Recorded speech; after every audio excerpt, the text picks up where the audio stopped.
E nós já estamos a postos aqui para receber o convidado desta noite, candidato Jair Bolsonaro, do PSL. Olá, o nosso candidato, segundo entrevistado. Boa noite.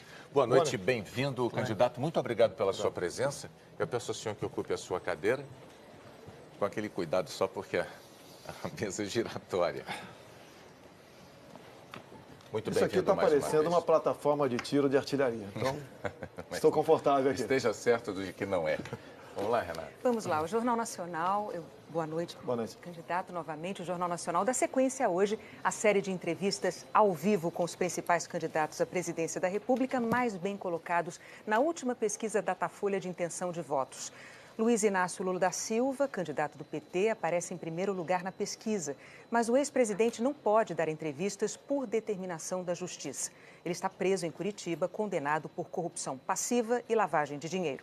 A ordem das entrevistas foi determinada em sorteio com a presença dos assessores dos candidatos. Ontem esteve aqui Ciro Gomes, do PDT, hoje é a vez de Jair Bolsonaro, do PSL, como dissemos.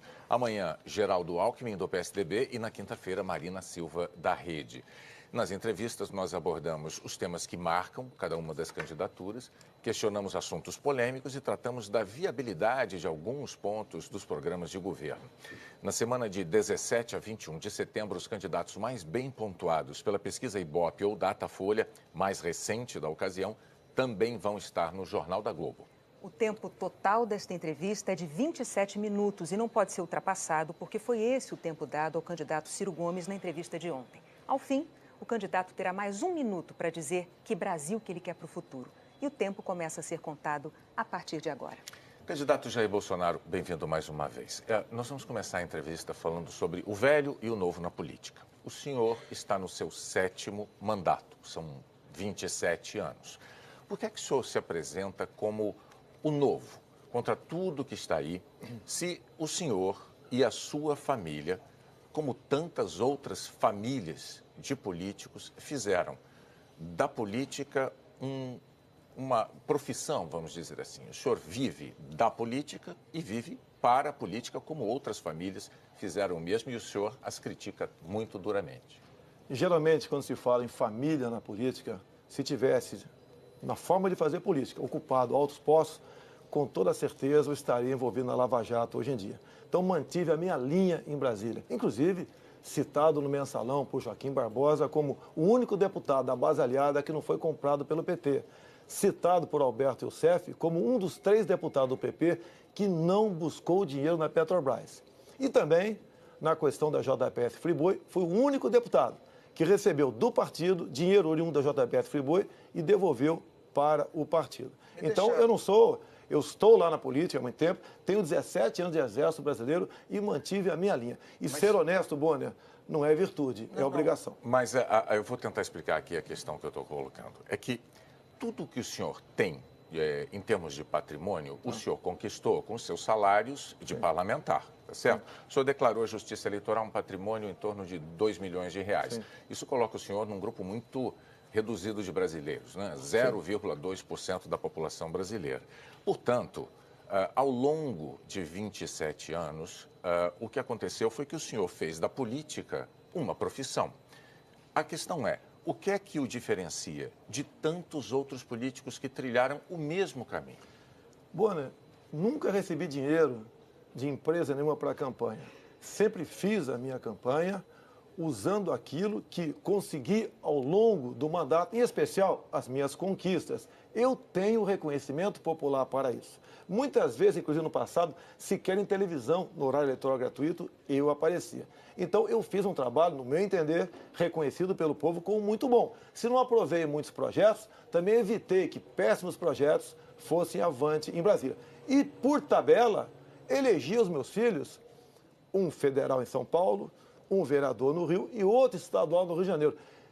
Ninguém é obrigado a votar nos meus filhos, eles acreditam em mim. É verdade, mas falando nessa questão, candidato, que ele mencionou, que a gente está falando de práticas novas na política que o senhor diz tanto defender, né? O senhor dispensou o auxílio moradia, mesmo tendo um apartamento em Brasília em março desse ano. Sim. O senhor já tinha dito que isso não é ilegal e de fato não é. Mas o que há de novo num candidato que defende a moralidade no uso do dinheiro público, mas que só volta atrás quando é cobrado publicamente? Não, eu fui para um apartamento novo agora porque eu precisava de um espaço maior. O meu apartamento tinha 70 metros quadrados. Tinha despesas também. Agora, vão me desqualificar por ter recebido o auxílio moradia, que é legal, como a pejotização de vocês também é legal? A gente só está falando das práticas novas na política que o senhor defende. Não, eu não tenho, olha, nunca tive um cargo no governo, nunca tive um secretário de município indicado por mim, do Estado, nada. Eu sempre fui um parlamentar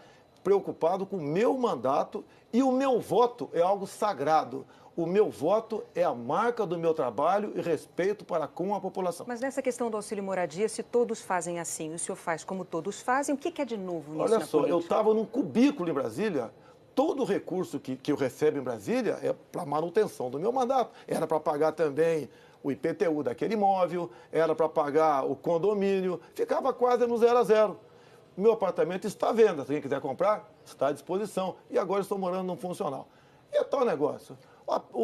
A forma de você receber por PJ também é legal. Está na lei. Eu não estou criticando isso aí. Vamos falar de economia, candidato? É um tema caríssimo aos brasileiros, importantíssimo nesse momento, sobretudo nesse momento que o país está enfrentando.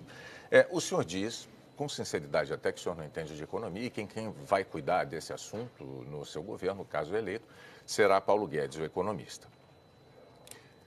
A questão é, em nenhuma democracia do mundo há notícia de um candidato a chefe de Estado que, com tamanha antecedência, ao longo de uma campanha eleitoral, já tenha delegado tamanho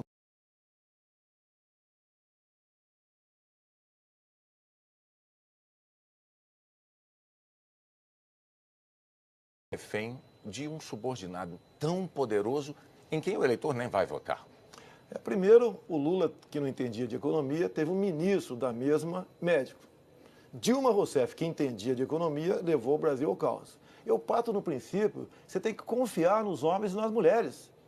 Eu, às vezes, me pergunto, o que o senhor Paulo Guedes viu em mim? Ele já me respondeu, vi sinceridade e vi confiança. Eu tenho que confiar nele, como tenho que confiar no meu ministro da Justiça, o da Defesa, o da Agronomia, entre outros. E olha só, Bonner, pode ter certeza, eu sou o único desses que estão aí com chance de chegar que vai ter isenção para escolher os seus ministros. Não vai pedir bênção e nem vai estar preso a indicações políticas, que os ministros geralmente trabalham para os seus partidos políticos. Então, tem essa independência. E o Paulo Guedes é um economista reconhecido dentro e fora do Brasil. O senhor tem repetido inúmeras vezes que Paulo Guedes vai permanecer com o senhor até o fim. Já foi questionado sobre isso, mas e se os senhores brigarem? Não tem briga, ele vai ficar. No entanto, existe um conceito de gestão que diz o seguinte, não se deve contratar ninguém que depois não possa ser demitido. E o senhor sabe que é impossível o senhor garantir que um subordinado vá acompanhá-lo até o fim do seu mandato. É uma garantia que o senhor não tem como oferecer, candidato. Então, a questão que eu gostaria de propor é a seguinte, digamos que Paulo Guedes um dia entre no seu gabinete como presidente da República e diga assim, sei lá, como ministro, ele diga assim, presidente, ou o senhor faz isso, isso e isso, ou eu vou pegar o meu boné e vou me embora. O que o senhor faria numa situação como essa com o Paulo Guedes? O senhor deixaria ele ir embora e aí o senhor descumpriria essa promessa de mantê-lo até o fim? Ou o senhor obedeceria à exigência feita por ele? Bonner, é quase que um casamento. Eu estou namorando o Paulo Guedes há algum tempo e ele a mim também. Nós, Bonner, somos separados. Até o momento da nossa separação, nós não pensamos numa mulher reserva para isso. Se isso vier a acontecer, enorme para com o futuro do Brasil. Tenho certeza, acredito nas propostas dele e ele vai implementar. Se não vai implementar todas, é porque temos, sim, um filtro chamado Câmara e Senado. Nem tudo o que ele quer ou o que eu quero podemos aprovar, porque passa pelo Parlamento brasileiro. O senhor está, então, agora admitindo que existe essa possibilidade de Paulo Guedes, em algum momento, se descasar do senhor, para usar uma comparação que o senhor está falando. Paulo Guedes, Bonner, quando nós nos casamos, eu com a minha esposa e você com a sua, nós juramos fidelidade eterna. E aconteceu um problema no meio do caminho, que não cabe a ninguém discutir esse assunto. Duvido, pelo que conheço de Paulo Guedes. Eu passei a conhecê-lo muito mais, depois comecei a conversar com ele, esse descasamento esse divórcio venha a acontecer. O único substituível nessa história sou eu, que daí troca todo o ministério. Fora isso, se porventura vier a acontecer, pode ter certeza, né, que não será por um capricho meu ou capricho dele, que nós estamos imbuídos, eu e Paulo Guedes estamos imbuídos em buscar dias melhores para o nosso Brasil. As mulheres ganham 25% menos que os homens. O senhor já disse que no serviço público já há garantia dessa igualdade salarial e no setor, na iniciativa privada, vale o que o empregador, o livre-arbítrio do empregador. O senhor já disse que um presidente da República, na sua opinião, não pode fazer nada a respeito para mudar esse quadro. O fato é que o senhor afirmou que, se fosse empregador, não empregaria mulheres com os mesmos salários dos homens. Ou seja, o senhor se solidariza pessoalmente com os empregadores que compartilham dessa desigualdade salarial. Como explicar isso às mulheres? É muito fácil. Renata, você leu isso, ouviu essa afirmação tua a meu respeito? Acho que eu ouvi e li. Não, você não. Me desculpe, a senhora não ouviu. Candidato, eu ouvimos. Nunca... Se o senhor Foi quiser... no programa do Luciana Gimenez? Sim. Foi no Mas já existia esse fato em jogo. Ela perguntou para mim, eu falei, a competência. Daí ela falou, as mulheres todas são competentes. Então, a questão de salário, a questão de competência, na CLT já se garante isso. O salário compatível, desde que não haja mais de 2 anos de tempo de serviço a mais entre um e outro. Nós sabemos que, na prática, existe desigualdade salarial entre homens e mulheres, tanto é que o IBGE mostra que as mulheres ganham 25% a menos que homens. Eu gostaria só de saber, o senhor eleito presidente da República, o senhor candidato à presidência, que políticas o senhor deve fazer para evitar essa desigualdade? Por que o Ministério Público do Trabalho não age no tocante a isso daí? Posso agir. O senhor, como presidente da República, mas eu não tenho ingerência no Ministério Público do Trabalho. Isso está na CLT. É só as mulheres denunciarem, o MP do Trabalho vai estar lá e resolve o assunto. Mas o senhor sabe que o Estado ele tem mecanismos para estimular a iniciativa privada para que não cometa esse tipo de desigualdade salarial. Olha, e o senhor, como candidato à presidência da República, não vai fazer nada para...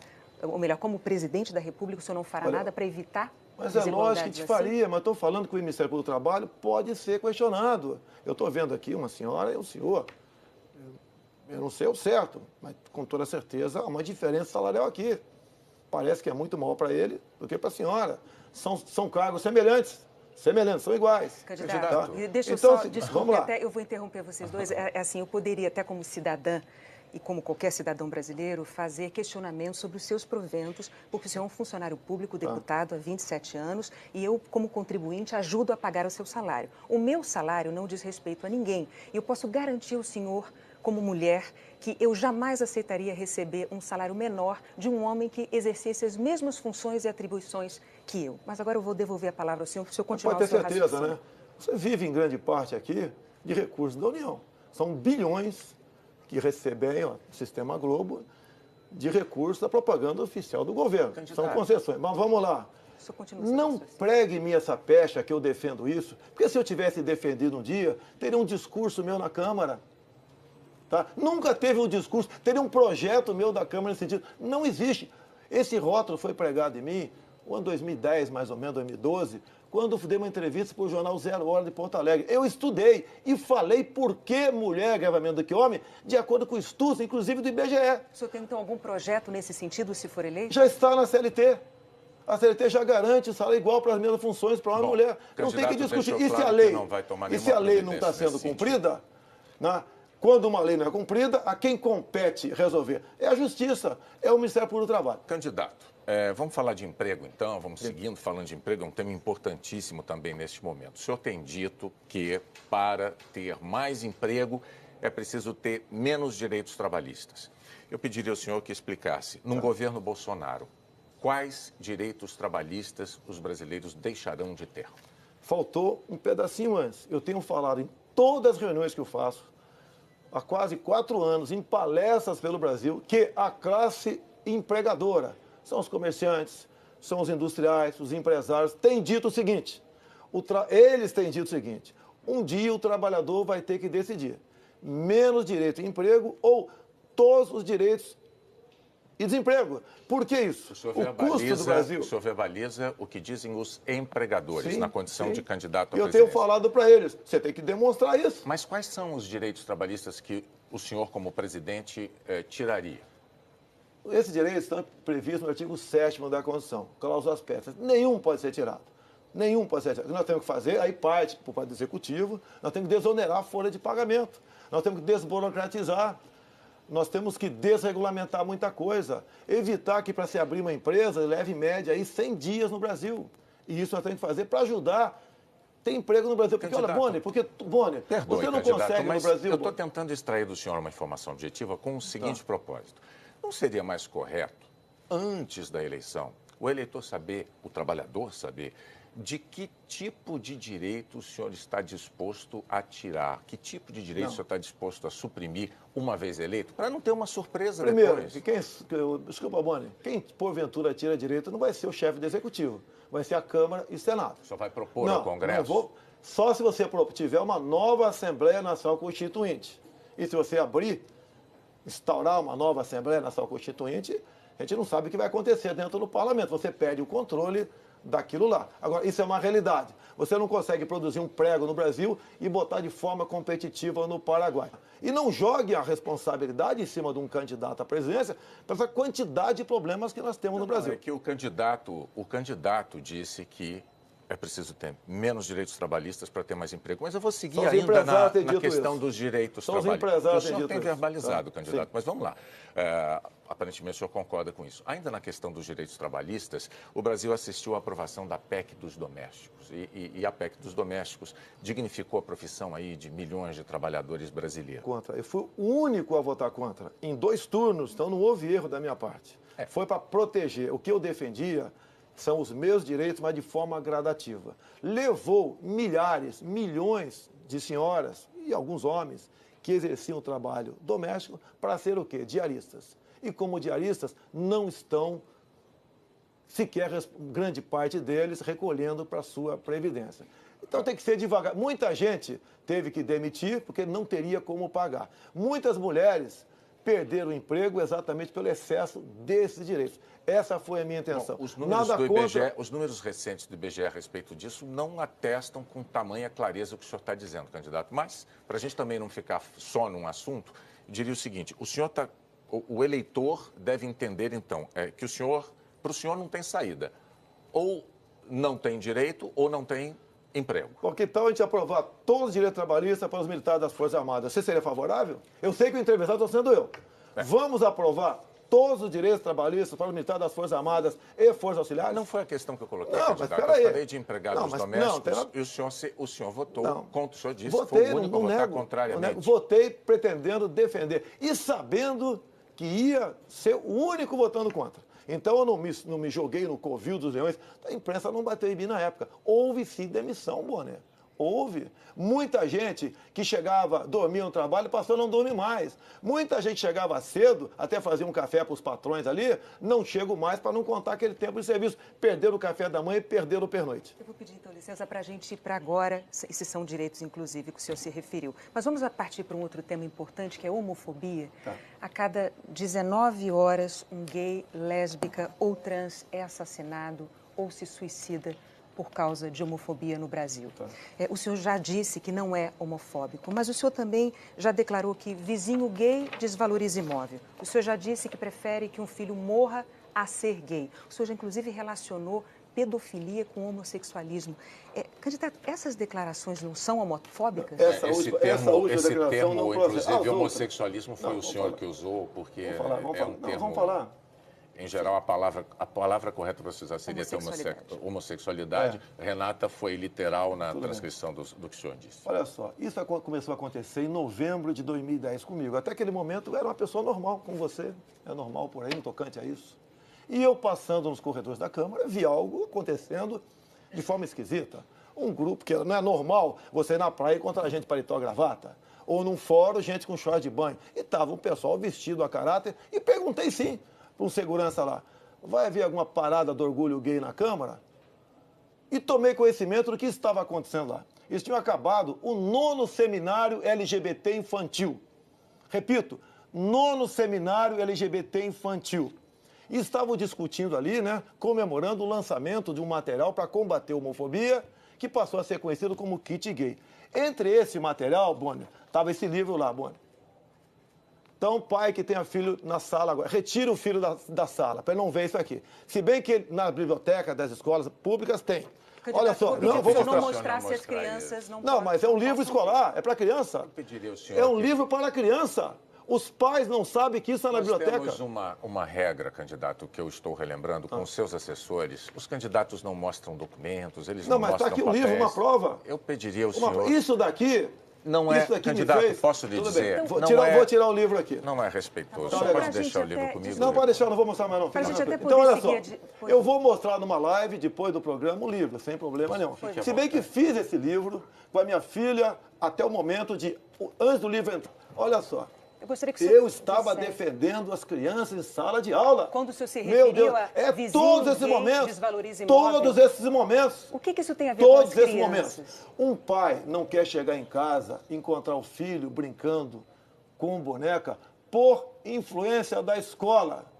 Esse é o assunto. Candidato, mas espera aí. Ele fez uma pergunta, mas foi em comissões, foi em momentos que a temperatura cresceu, então, nada eu tenho contra o gay, eu tenho contra o material escolar em sala de aula. Candidato, então por que para defender o seu ponto de vista, o senhor faz declarações tão fortes que inclusive podem ofender as pessoas? Não, tem muito gay que é pai, que é mãe e concorda comigo. As declarações foram fortes, foram algumas caneladas, peço até desculpas, mas foi um momento de temperatura alta em comissões que quase houve vias de fato em muitas discussões, porque o ativismo LGBT levava para isso. Inclusive, eu peço para você que está em casa, entre na internet, pegue lá, Plano Nacional de Promoção e Cidadania LGBT. São 180 itens. Entre eles, a desconstrução da heteronormatividade. Ou seja, estão ensinando em algumas escolas que homem e mulher está errado. Pode ser, sim, homem com homem, mulher é mulher. O que é difícil, Bonner, para criancinha a partir de 6 anos de idade. Bom, vamos lá. Renata... Vamos falar sobre... Qual é o tema agora? Segurança pública. Sim. Eu acho que é a hora de entrar com esse tema, então, está na hora. Vamos lá, candidato. Outro tema importantíssimo, o Brasil está preocupadíssimo com o tema, sim, e é um tema caro ao senhor também. O senhor sabe, nas favelas brasileiras, a imensa maioria dos moradores é de gente honesta, trabalhadora, que vive sob o jugo, sob o domínio de traficantes de drogas e que, muito frequentemente, é vítima de tiroteios entre bandidos e policiais. O senhor afirmou que violência se combate com energia, se combate com inteligência e, palavras suas, se for o caso, com mais violência ainda. Mais violência ainda, candidato. Como é que o senhor acha que os brasileiros que vivem nessas comunidades dominadas por traficantes, que são vítimas desses tiroteios tão frequentes, como é que elas recebem uma afirmação como essa sua? O mais violência ainda, que eu declarei sim, isso que você falou aí, é se o bandido lá está com 7,62 atirando, o policial por lado de cá tem que ter uma .50. Se ele está com a .50, você tem que ter um tanque de guerra por lado de cá. Eu já fui vítima de violência. Bonner, você também, infelizmente, Bonner. Só Deus sabe o que passou na tua cabeça sobre a sua integridade, sobre a minha integridade. Esse tipo de gente, você não pode tratá-lo como se fosse um ser humano normal, tá? Que deve ser respeitado, que é uma vítima da sociedade. Nós não podemos deixar os policiais continuarem morrendo na mão desses caras. Nós, do Exército Brasileiro, acabamos de perder 3 jovens garotos para o crime agora. Nós temos que fazer o quê? Em local que você possa deixar livre da linha de tiro as pessoas de bem da comunidade e com tudo para cima deles e dá para o policial e dá para os agentes da segurança pública o excludente de ilicitude. Ele entra, resolve o problema, se matar 10, 15 ou 20, com 10 ou 30 tiros cada um, ele tem que ser condecorado e não processado. Desculpe, mas como evitar, então, uma tragédia maior quando o senhor defende mais violência do que essa que nós já temos, com tantas balas perdidas que acometem as pessoas não só dentro e fora das favelas, ou para o senhor não há alternativa? Só com mais violência. A violência é contra quem está com arma na mão. Nós, das forças do Exército Brasileiro Especial... A bala perdida também atinge inocentes. Então não vão botar o policial para invadir essa comunidade tomada pelo tráfico. Nós, no Haiti, militar do Exército Brasileiro, sem o preparo que tem o policial militar aqui, resolveu, pacificou o Haiti. Porque nós tínhamos uma forma de engajamento. Qualquer elemento com uma arma de guerra, os militares atiravam 10, 15, 20, 50 tiros e depois ia ver o que aconteceu. Resolveu o problema rapidamente. Você vê bonde aqui do Rio de Janeiro, na Praça Seca, com 20 homens de fuzil. Como é que você tem que tratar esses... Infelizmente, vou continuar assistindo morte de policiais e integrantes das Forças Armadas em todo o Brasil. No meio de tiroteios. Mas é muito simples. Então não vamos botar tropa na rua. Vamos deixar a PM a quartelada também. Eu vou convidar o senhor para a próxima pergunta, que também é importante. A gente vai falar de composição política, de aliança, do seu vice. O seu candidato a vice, o general Hamilton Mourão, ao falar sobre crise política brasileira, é uma crise que tem se estendido já há um bom tempo, ele falou para um grupo de militares no ano passado. Ele disse o seguinte, eu vou ler aqui a frase dele. Os poderes terão que buscar solução. Se não conseguirem, chegará a hora que nós teremos que impor uma solução. Hoje, a propósito, até o seu vice, ele voltou a esse assunto, ele disse que isso aí seria só no caso de haver uma situação de caos. Candidato, que solução seria essa que os militares teriam que impor ao Brasil? Impor uma democracia. Tá. Isso aconteceu em 64. E na forma da lei... Nós estamos em 2021. Na forma da lei e da Constituição da época, 2018, os militares chegaram lá. Tem 3 anos. Os militares chegaram não, foram eleitos presidente da República por 5 mandatos, tá certo? As palavras dele estão em consonância com o que grande parte da sociedade fala. E ele teve a coragem de externar isso daí.